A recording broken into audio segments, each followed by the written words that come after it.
विद्यार्थियों, अब तक हम लोगों ने क्लासिकल मॉडल की मान्यताएं, उस मॉडल की जो मुख्य बातें हैं, तो बाजार, वस्तु बाजार में संतुलन, साधन बाजार में संतुलन के बारे में अध्ययन किया था तथा एक रेखाचित्र के द्वारा क्लासिकल मॉडल की सभी मान्यताओं को समझने का प्रयास कर लिया था। आज हम उससे आगे ये देखना चाहेंगे कि क्लासिकल मॉडल की मान्यताओं के तहत यदि मुद्रा की पूर्ति में वृद्धि की जाए या मुद्रा की पूर्ति में वृद्धि होती है तो क्लासिकल मॉडल पर क्या प्रभाव पड़ता है। तो जब मुद्रा की पूर्ति में वृद्धि की जाती है, एक बार मैं आपको पूरा मॉडल का रिव्यू समझा देता हूँ। पिछले सप्ताह की बात है। देखिए, इस पार्ट के अंदर हमने श्रम की मांग और श्रम की पूर्ति को लिया है। ये लेबर डिमांड है जो कि बाएं से दाएं नीचे गिर रहा है, और ये लेबर सप्लाई है जो कि वास्तविक मजदूरी की दर का पॉजिटिव फलन होता है, यानी धनात्मक फलन होता है। अर्थात लेबर सप्लाई में वृद्धि कब होती है? जब वास्तविक मजदूरी W/P के अंदर वृद्धि होती है। और लेबर डिमांड जो है वो वास्तविक मजदूरी का क्या होता है? ऋणात्मक फलन होता है। ये उत्पादन फलन को दर्शाता है, यानी Q is the function of N के T, जिसमें N रोजगार की मात्रा है, K कैपिटल है और T टेक्नोलॉजी है। क्योंकि कैपिटल और टेक्नोलॉजी स्थिर रहती है, इसलिए ये उत्पादन फलन जो होता है वो मूलतः किस बात पर निर्भर करता है? रोजगार की मात्रा पर निर्भर करता है। लेकिन इसके अंदर भी सीमांत उत्पादकता ह्रास नियम क्रियाशील होता है, यानी प्रत्येक उत्तरोत्तर श्रमिक की मात्रा में वृद्धि करने पर क्रमशः घटती हुई दर से उत्पादन में वृद्धि होती है। इसलिए ये इस तरीके का होता है और डाउनवर्ड होता है। ये मुद्रा की पूर्ति का कर्व है जो कि MV बताता है। MV में M मनी सप्लाई है और V मुद्रा का प्रचलन वेग है, और ये वास्तविक मजदूरी की रेखा है जो कि मौद्रिक मजदूरी और कीमत स्तर के अनुपात को दर्शाती है। ये मूल मॉडल है, और इस मूल मॉडल के अंदर अगर हम देखते हैं कि मुद्रा की पूर्ति में वृद्धि कर दी जाए, मुद्रा की पूर्ति में वृद्धि की जाए तो क्या होगा कि ये M1V कर्व जो होगा वो M2V कर्व के रूप में शिफ्ट कर जाएगा।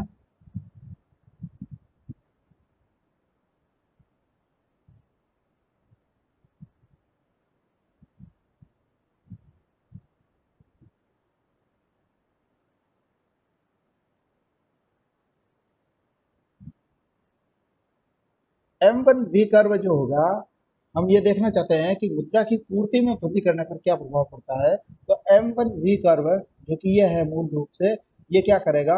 ऊपर की ओर दाएं तरफ विवर्तित हो जाएगा, और विवर्तित होकर के क्या हो गया? ये M2V हो गया।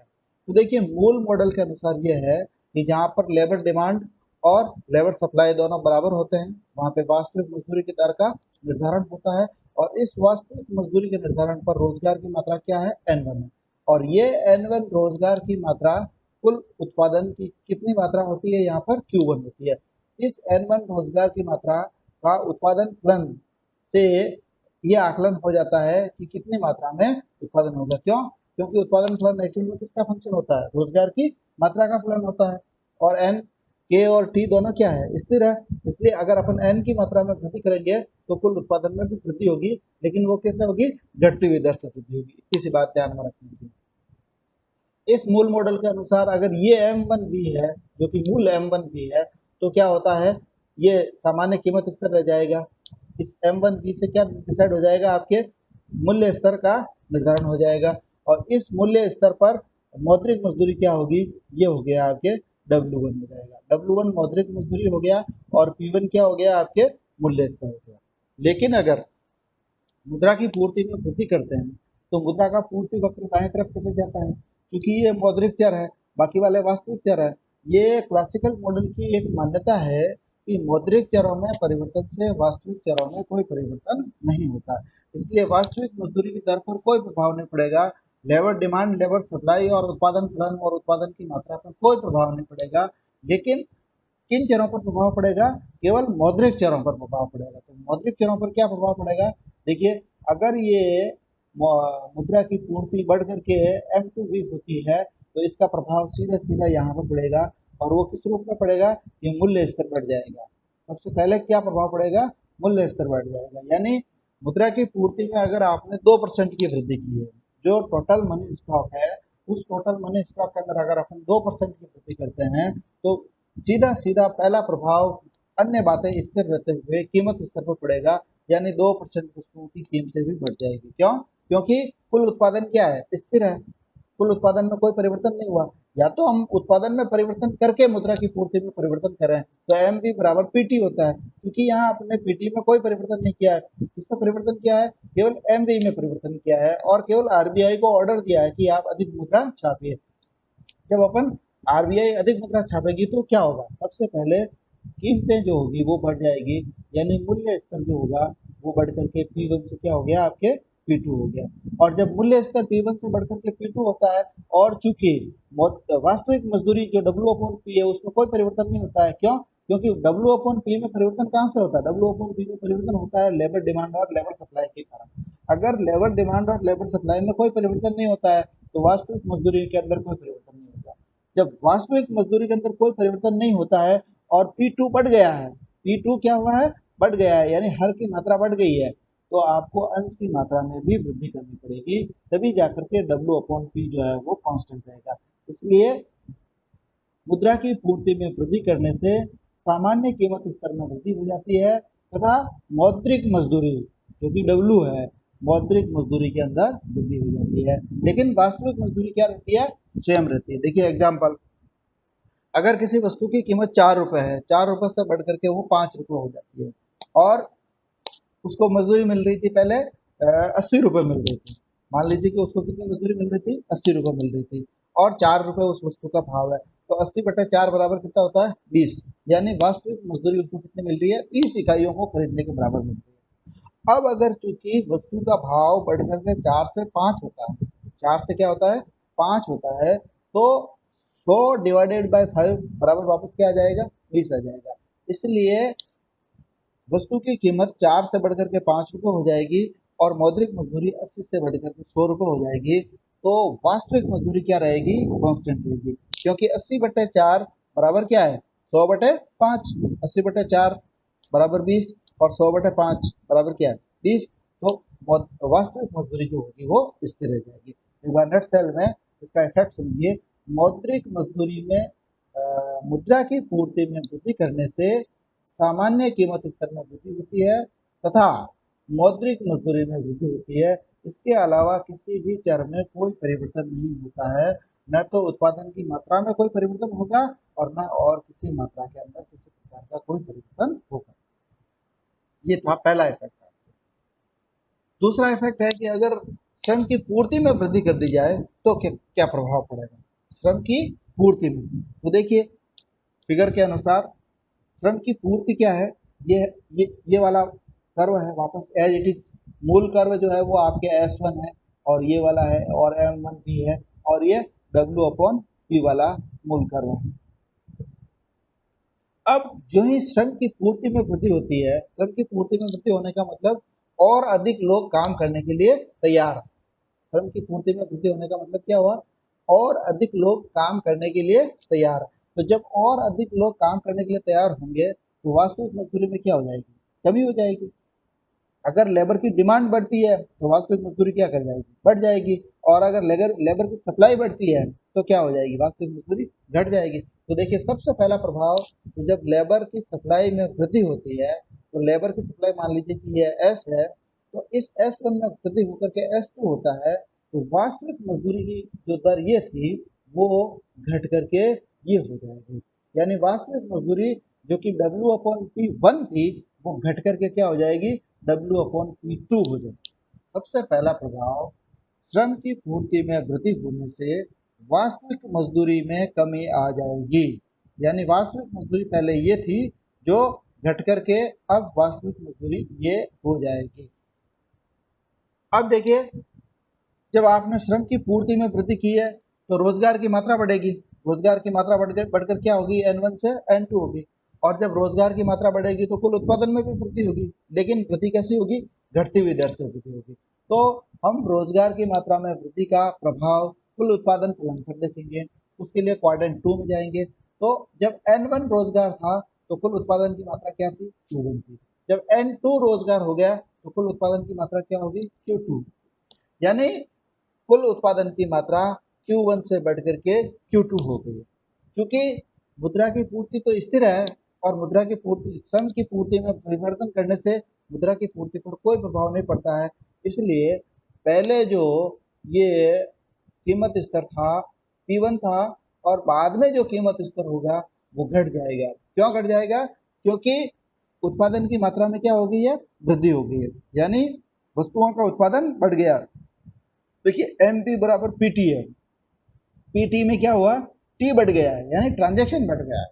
क्या हुआ है, ट्रांजैक्शन बढ़ गया है। तो जब ट्रांजैक्शन बढ़ गया है और MB वही है जिसके अंदर कोई बदलाव नहीं हुआ है, तो T की मात्रा बढ़ी है, उसके बदले में P की मात्रा में क्या होगी, कमी होगी, तभी MB बराबर PT हो पाएगा। यानी MB बराबर PT करने के लिए अगर T की मात्रा में वृद्धि होती है तो उसके परिणाम स्वरूप P की मात्रा के अंदर क्या हो जाएगी, कमी हो जाएगी, MB बराबर PT। तो देखिए इस मूल संतुलन के अंदर ये कीमत स्तर था, और जब श्रम की पूर्ति में वृद्धि होती है, पूर्ति में वृद्धि होने के कारण उत्पादन में वृद्धि होती है, तो कीमत स्तर क्या कर जाएगा, घट जाएगा। यानी P1 से घट करके क्या हो गया, ये P2 हो गया। P1 से घट करके क्या हो गया, ये P2 हो गया। और चूंकि आपने यहाँ पर ये देखा था कि वास्तविक मजदूरी की दर क्या हो जाती है, कम हो जाती है, तो वास्तविक मजदूरी की रेखा जो पहले ये थी वो घट करके क्या हो जाएगी, आपके ये हो जाएगी। वास्तविक मजदूरी की रेखा घट करके ये वाली हो जाएगी। ये W/P1 है तो ये W/P2 है। अर्थात जो कीमत स्तर जो है वो तो हो जाएगा आपके P2, और मौद्रिक मजदूरी क्या हो जाएगी, आपके W2 हो जाएगी। मौद्रिक मजदूरी भी घटेगी और कीमत स्तर भी घटेगा। मौद्रिक मजदूरी भी घटेगी और कीमत स्तर भी घटेगा। अब देखिए यहाँ पर एक ट्विस्ट आता है सामने कि जैसे क्लासिकल मॉडल तो ये मानता है कि अगर आपको अर्थव्यवस्था में पूर्ण रोजगार की स्थिति रखनी है या अति उत्पादन रखना है तो मजदूरी की दर के अंदर कमी कर दीजिए, यानी मौद्रिक मजदूरी की दर को आप कम कर दीजिए। और नहीं करोगे तो आपको कटौती करनी पड़ेगी श्रमिकों के अंदर, जो पिगू ने कहा था कि अगर अर्थव्यवस्था के अंदर किसी प्रकार का अति उत्पादन है या कुछ लोग बेरोजगार हैं तो मजदूरी की दर में कटौती कर दो ताकि सभी लोग रोजगार के अंदर चला जाए। अब आधुनिक अर्थशास्त्र के अनुसार या किन्स की आलोचनाओं के अनुसार ये चीज कतई स्वीकार नहीं है कि एक बार श्रमिक को W1 मजदूरी मिले और दूसरी बार में उसको W2 मजदूरी मिले, यानी उसकी जो मौद्रिक मजदूरी 1,000 रुपए या 2,000 रुपए या 5,000 रुपए जो थी वो कम कैसे हो सकती है। वास्तविक मजदूरी कम होगी वो स्वीकार कर लेगा वो, लेकिन मौद्रिक मजदूरी के अंदर कमी स्वीकार नहीं करते हैं। यानी जो श्रमिक संघ होते हैं वो मजदूरी की दर बढ़ी हुई ले सकते हैं, लेकिन मजदूरी की दर में कमी को वो किसी भी हालत में स्वीकार नहीं करते हैं।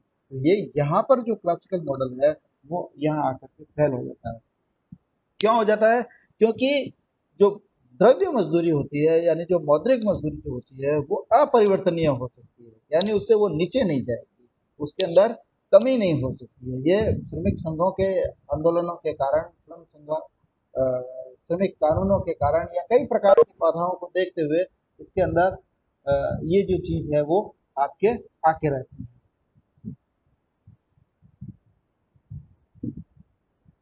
अब देखिए लेबर डिमांड के अंदर अगर अपन वृद्धि करते हैं, लेबर डिमांड में वृद्धि होती है तो क्या होता है, ये देखिए जो डिमांड कर्व है वो ऊपर की तरफ चले जाएगा, और लेबर डिमांड में वृद्धि होती है तो नेचुरली क्या होगा, लेबर डिमांड में वृद्धि होने से लेबर डिमांड में वृद्धि होने से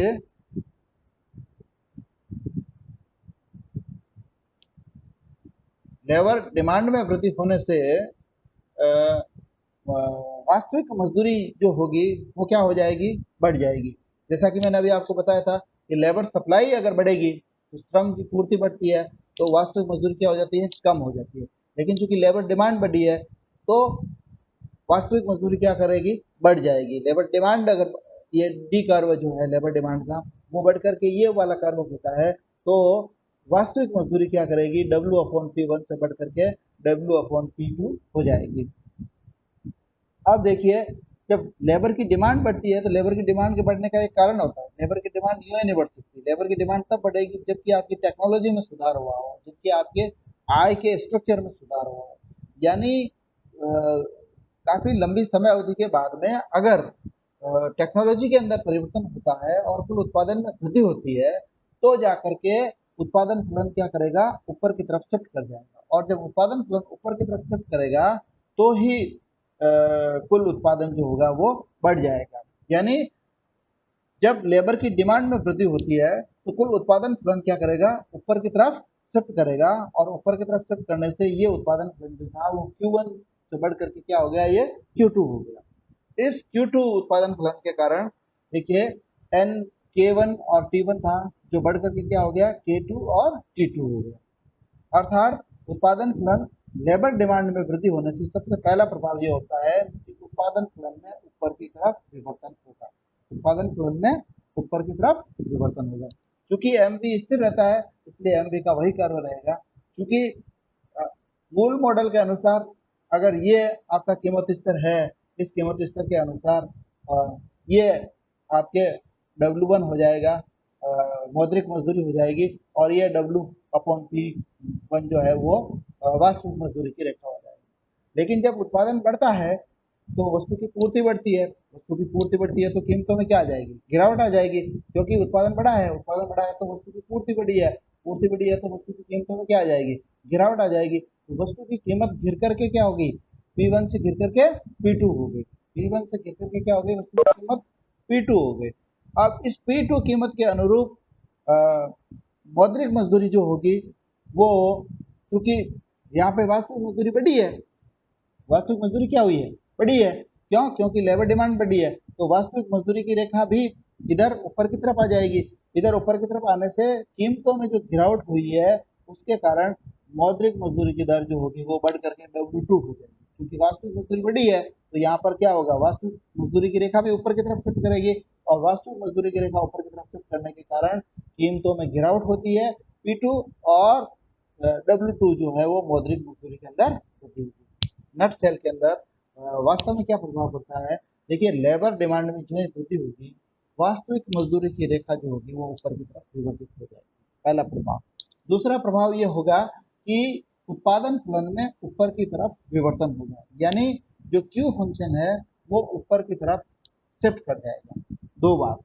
तीसरी बात ये होती है कि जब उत्पादन फलन ऊपर की तरफ शिफ्ट कर जाता है तो वस्तु की पूर्ति में वृद्धि होती है। जब वस्तु की पूर्ति में वृद्धि होती है तो वस्तु की कीमतें क्या कर जाती है, गिर जाती है।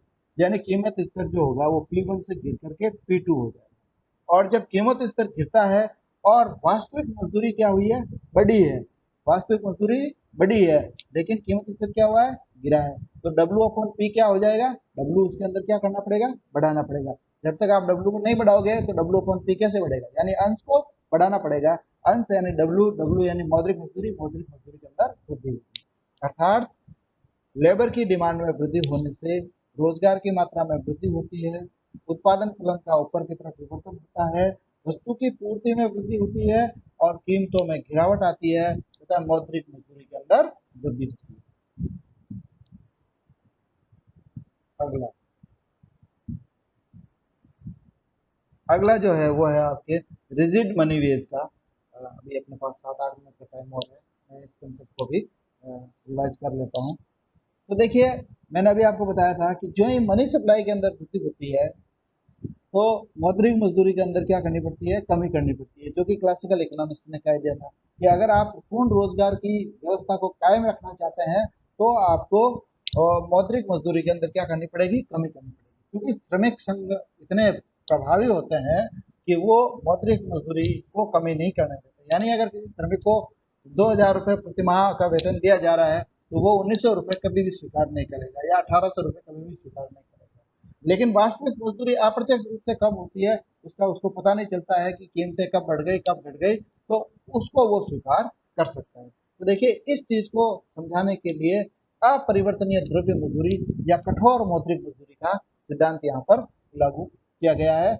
और इसमें ये बताया गया है कि अपन मौद्रिक मजदूरी को कम नहीं करेंगे, लेकिन वास्तविक मजदूरी जो होती है वो क्या हो जाती है, कम हो जाती है। देखिए कैसे, अगर ये लेबर डिमांड है और ये लेबर सप्लाई है, तो ये N1 हो गया। इस N1 पर ये कुल उत्पादन फलन के अनुरूप Q1 उत्पादन हो गया। इस Q1 उत्पादन को बेचने के लिए आपकी P1 प्राइस हो गया, P1 प्राइस हो गया। और इस P1 प्राइस के अनुरूप ये जो है वो आपके मजदूरी, वास्तविक मजदूरी की रेखा हो गई, यानी W/P1, W/P1, जो कि ये यहाँ पर W/P1 दिया हुआ है, और ये इसके अनुरूप ये W/P1। ठीक है। अब अगर आप इसके अंदर लेबर सप्लाई में वृद्धि करते हैं, या तो क्या होगा कि लेबर सप्लाई में जो ही आप वृद्धि करेंगे, मौद्रिक मजदूरी की दर कम होनी पड़ती है। अब मौद्रिक मजदूरी को अगर आप कम नहीं करना चाहते हैं, तो आपको क्या करना पड़ेगा, मुद्रा की पूर्ति के अंदर वृद्धि करनी। अगर आप मौद्रिक मजदूरी के अंदर कमी नहीं करना चाहते हैं, तो आपको क्या करना पड़ेगा, अर्थव्यवस्था के अंदर असंतुलन तो हुआ है, उस असंतुलन को संतुलन की स्थिति में लाने के लिए आप क्या कर देंगे कि मुद्रा की पूर्ति के अंदर वृद्धि कर देंगे, जो कि सरकार अपने लेवल पर कर सकती है। तो मान लिया कि हमने ये मुद्रा की पूर्ति के अंदर वृद्धि कर दिया, तो इस बढ़ी हुई मुद्रा की पूर्ति पर, इस बढ़ी हुई मुद्रा की पूर्ति पर देखिए, अगर ये संतुलन की स्थिति है तो ये कीमत स्थिर था P1, क्योंकि मुद्रा की पूर्ति में वृद्धि हुई है, तो जितनी मुद्रा की पूर्ति में वृद्धि हुई उतनी कीमतें भी क्या कर जाएगी, बढ़ जाएगी, यानी P1 से बढ़कर के क्या हो जाएगा, P3 हो गया।